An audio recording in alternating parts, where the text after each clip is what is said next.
Bravo.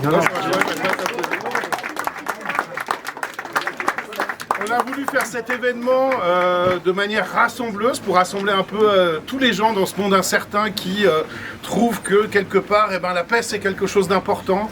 Dans des moments où on se retrouve avec des milliardaires qui possèdent des plateformes et qui mettent en danger la démocratie, on s'est dit que relire un texte qui expliquait que le monde devenait fou et qu'il fallait la paix entre les peuples, c'était quelque chose d'important. Voilà, je ne vais pas en rajouter plus, mais bonne année à vous toutes et à tous, et vive le 9e arrondissement.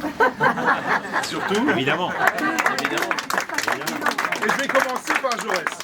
Donc c'est un discours qu'il a prononcé rue de Bourgogne. C'est le dernier discours qu'il prononce. Quelques jours après, il est assassiné au Café du Croissant à Paris, comme quoi il n'aurait jamais dû quitter le 9e.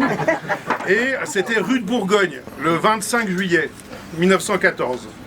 Citoyens de Vèze, citoyens de la Duchère, citoyens de Saint-Rambert, je veux vous dire ce soir que jamais nous n'avons été, que jamais depuis 40 ans l'Europe n'a été dans une situation plus menaçante et plus tragique, où nous sommes à l'heure où j'ai la responsabilité de vous adresser la parole. Un citoyen, je ne veux pas forcer les sombres couleurs du tableau, mais je veux vous dire que contre la vie des hommes, contre la paix, nous avons des chances terribles contre lesquelles il faudra que les prolétaires de l'Europe tentent les efforts de solidarité suprême qu'ils pourront tenter. Dans une heure aussi grave, aussi pleine de périls pour nous tous et pour nous toutes, dans une heure aussi compliquée, les patries, je ne veux pas m'attarder à chercher longuement les responsabilités. Nous avons les nôtres, et je l'atteste devant l'histoire, nous les avions prévus, nous les avions annoncés. Lorsque nous avions dit que la colonisation du Maroc par les armes, c'était ouvrir l'ère des ambitions, des convoitises et des conflits, on nous a dénoncés comme de mauvais Français. Et pourtant, c'est nous qui avions le souci de la France et de l'humanité. Hélas, voilà notre part de responsabilité. Chaque peuple paraît à travers les rues de l'Europe avec sa petite torche à la main. Et maintenant, voilà l'incendie.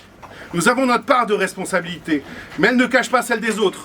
Nous avons le droit et le devoir de dénoncer la sournoiserie et la brutalité de la diplomatie de l'Empire germanique. Et la duplicité, ça change pas beaucoup, de la diplomatie russe. Citoyens, vous avez vu la guerre des Balkans. Une armée presque entière a succombé sur le champ de bataille, soit sur des lits d'hôpitaux.